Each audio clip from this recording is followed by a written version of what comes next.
오늘 이야기 드릴 내용은 뭔가 새로운 거를 개발해서 이야기 드린다기보다는 이제까지 저희 아이콘루프가 인터체인을 위해서 해왔던 일을 조금 정리를 하면서 기술적으로 좀 어려움들이 있었는데 그런 것들이 어떤 것들이 있고 어떻게 헤쳐나가서 앞으로 어떻게 할 거다는 정도를 좀 정리해서 이야기하는 자리라고 생각하시면 될 것 같습니다.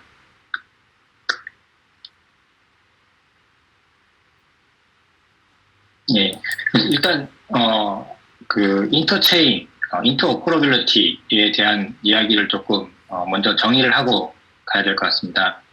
보통 이제 인터오퍼러빌리티나 상호 운영성, 상호 호환성 이런 얘기들은 어떤 이제 물건이 있을 때 그 물건을 다른 걸로 대체했을 때 아무런 제약 없이 아무런 수정 없이 그대로 사용할 수 있도록 만드는 게 이제 상호 운영성, 상호 호환성이죠.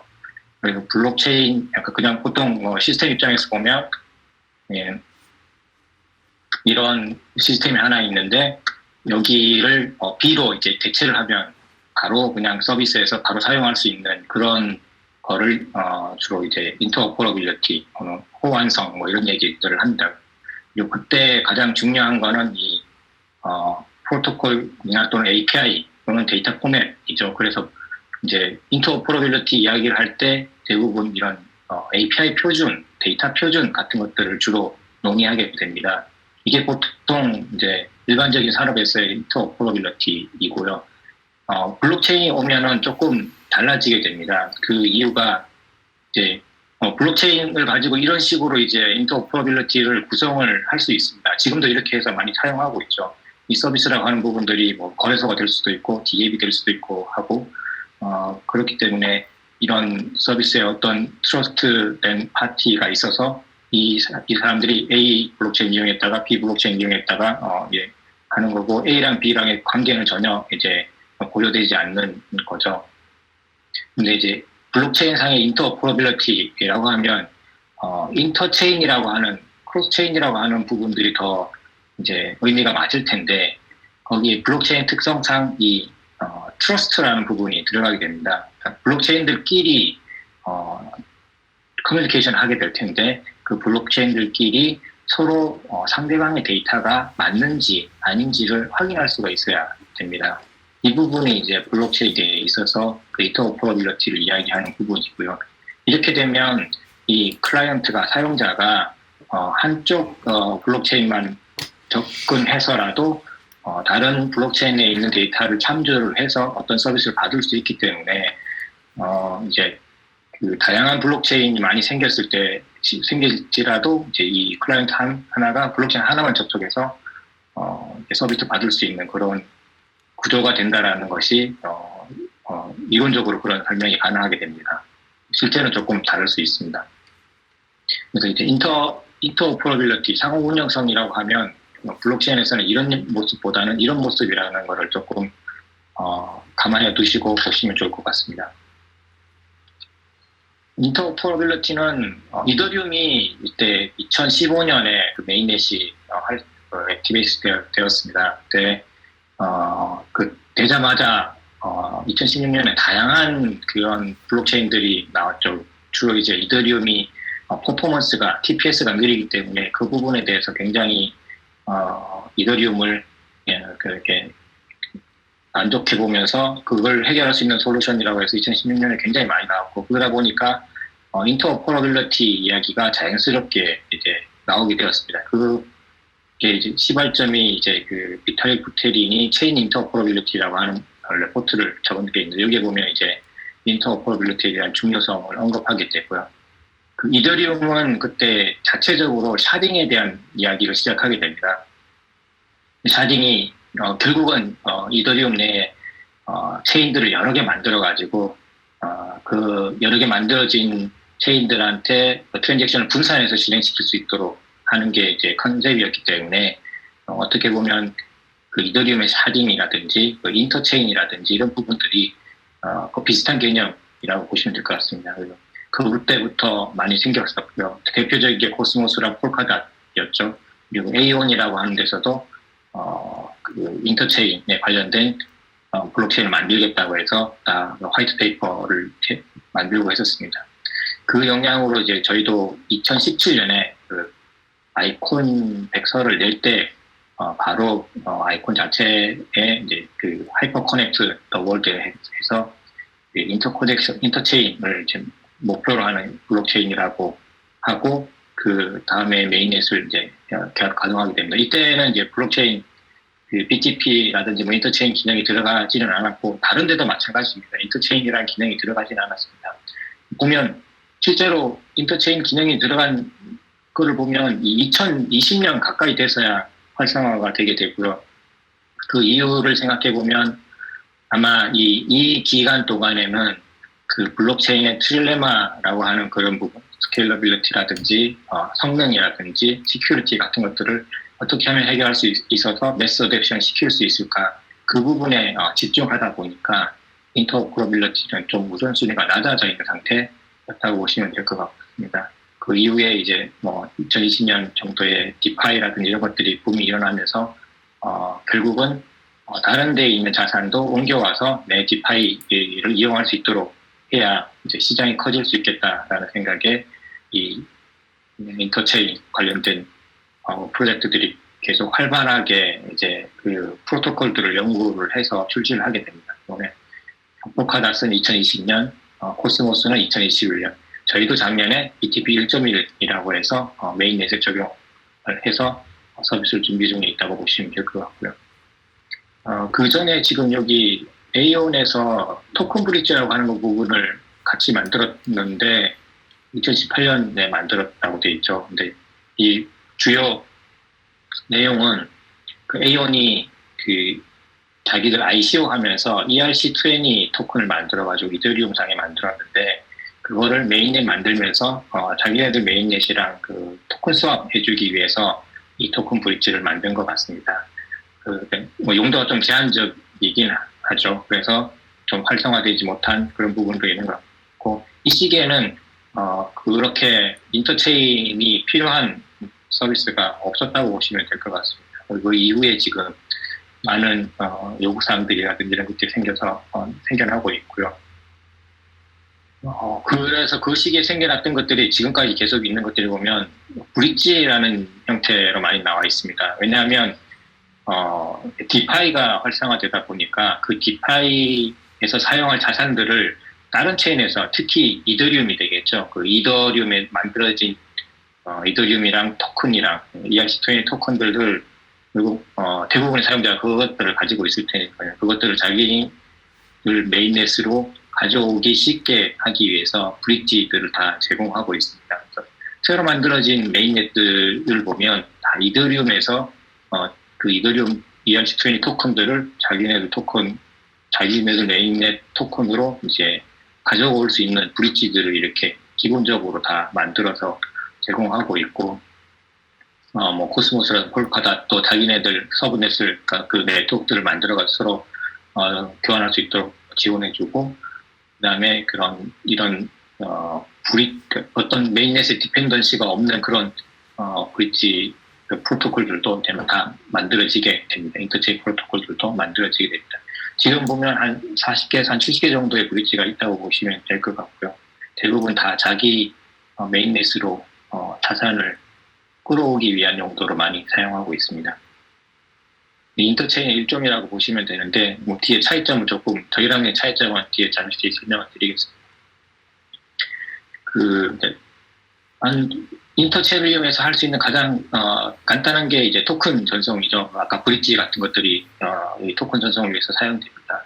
그 원리를 잠깐 설명을 드리면 블록체인 A에서 이 토큰이 만들어져 있는데 블록체인 B에서 어떤 서비스를 토큰 B를 이용해서 사용을 할 수 있다라고 되어 있으면 사용자가 직접 이제 토큰 A를 거래소에 두고 거래소에서 토큰 B로 바꾸고 토큰 B를 다시 서비스 컨택트를 위해서 출금을 해서 이제 사용하게 되겠죠. 이런 복잡한 과정을 거치기 때문에 굉장히 이제 UX적으로 제한이 많았고 하기 힘든 그런 상황이었을 텐데요.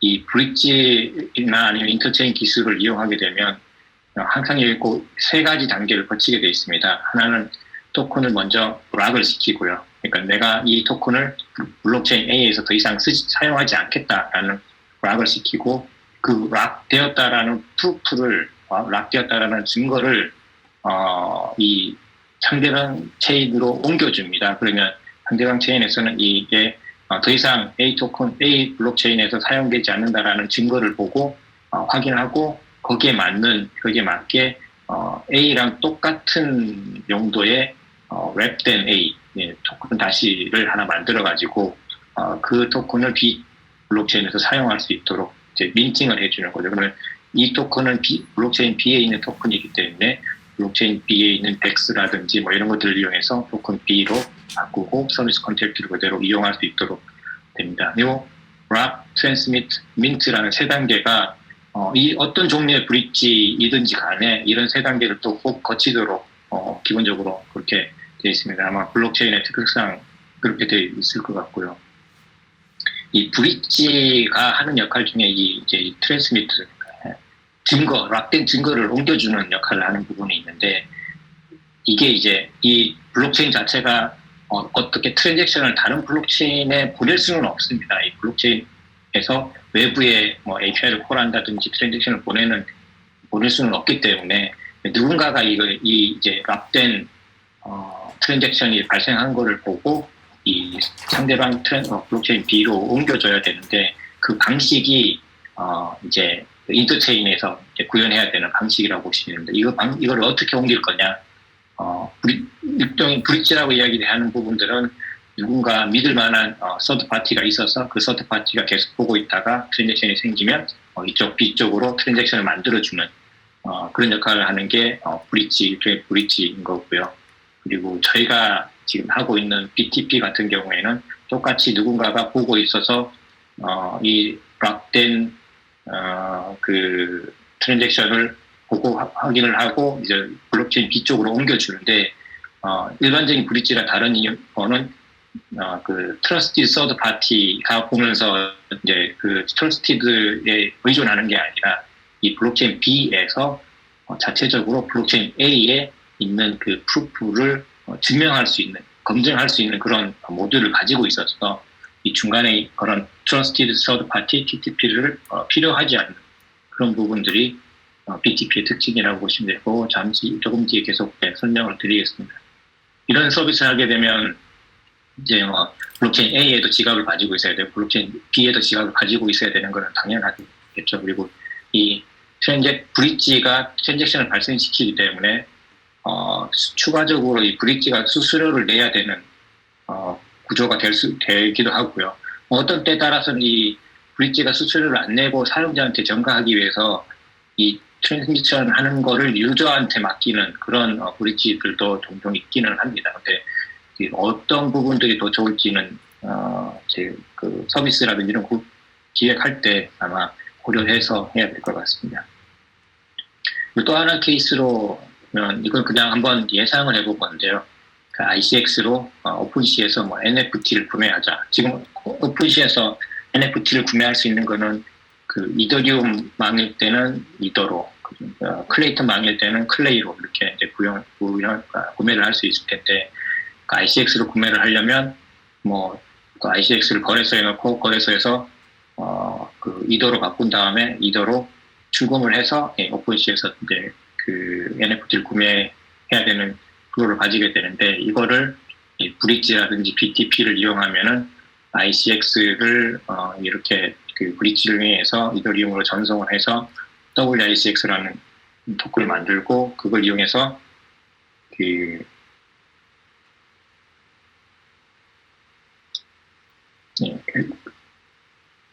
오픈시에서 구매를 한 다음에 이더리움 바꾸고 이더리움을 이용해서 구매를 한 다음에 이걸 다시 또 브릿지를 이용해서 이쪽 그 이더리움 쪽에서 더 이상 이 NFT를 사용하지 않는다라는 락을 한 다음에 그 증거를 가지고 아이콘 쪽에 다시 NFT를 민팅을 하는 그런 플로우가 될 거라고 이제 좀 예상을 해볼 수가 있고요.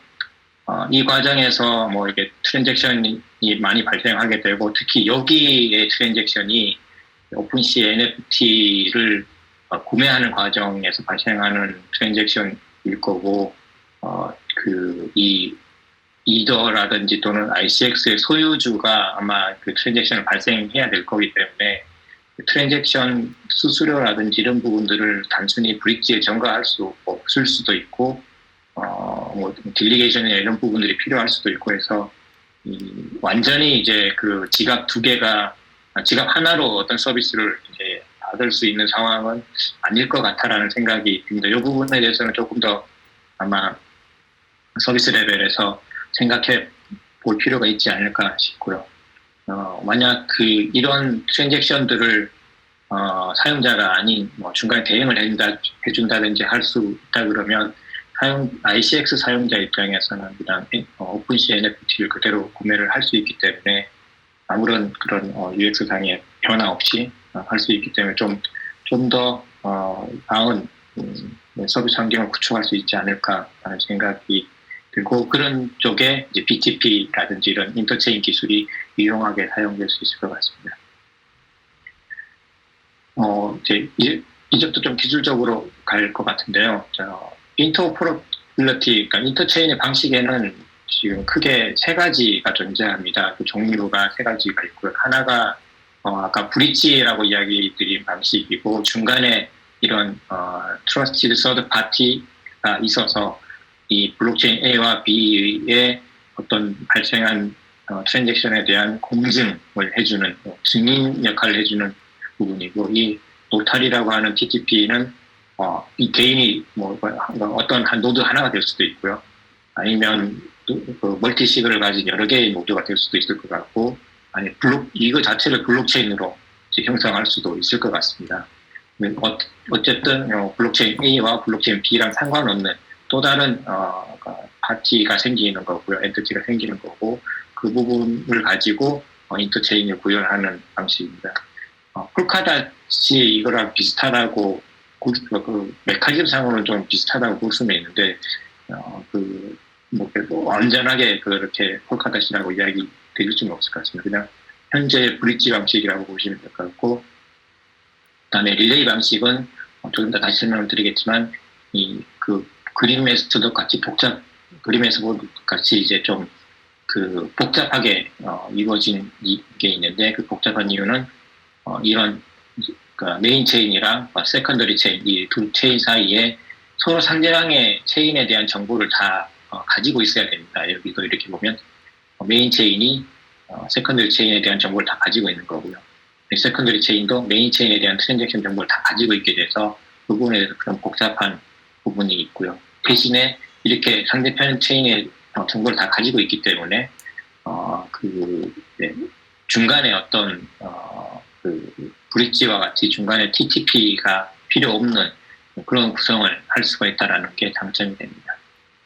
해시 락킹 방식은 뭐 간단하게 설명드리면 어떤 해시 값을 하나 랜덤 값을 만들고요. 그 랜덤 값의 해시 값을 먼저 공유한 다음에 이제 실제 데이터를 교환할 때 그 해시 값을 실제 값을 보내서 어쨌든 그 값이 맞다라는 것들을 좀 보장하는 그런 방식으로 진행되는 방식이고요. 주로 어떤 자산을 이제 서로 교환할 때 일시적으로 교환할 때 그렇게 사용하는 방식입니다.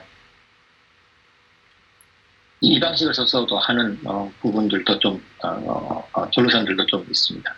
그 릴레이 타입을 좀 더 자세히 보면요, 저희가 BTP를 이 방식으로 구현했기 때문에 릴레이 타입을 좀 더 상세하게 보면 그 메인 체인에 있는 이런 블록이라든지 트랜잭션, 스테이트 이런 정보들이 쭉 있으면 이 정보들을 세컨더리 체인에서도 이걸 다 가지게 됩니다. 이걸 다 가지고 있는 상태에서 이게 다 데이터를 가지고 있기 때문에 여기에 발생한 트랜잭션에 대해서 증명이 가능하겠죠. 이 세컨더리 체인에서도. 그래서 그 증명한 결과가 결국 이 세컨더리 체인 내에 저장이 되고, 그 저장된 걸 또 이용해서 민팅을 하고, 민팅을 한 걸 이용해서 다시 그 메인 체인으로 다시 또 보낼 수 있는 그런 구조가 됩니다. 이렇게 보시면은 메인 체인의 블록에 대한 데이터가 세컨더리 체인 내에 이제 포함이 되어 있습니다. 이게 단점이, 장점은 이렇게 중간에 TTP가 없이 진행되기 때문에 보안성이 굉장히 높다라고 보시면 될 것 같고요. 단점은 이렇게 상대 체인의 정보를 다 가지고 있어야 되기 때문에 뭐 계속 이 새로 생성되는 블록의 정보라든지 아니면 이 프루프, 그러니까 이 트랜잭션이 발생했다라는 것을 프루프하기 위한 컴퓨테이션에 대한 수수료 같은 것들이 좀 생각보다 많이 나오는 경우가 있다라는 거고, 그리고 그렇게 컴퓨테이션이 많다 보니까 좀 느릴 수 있는 그런 단점이 좀 있습니다.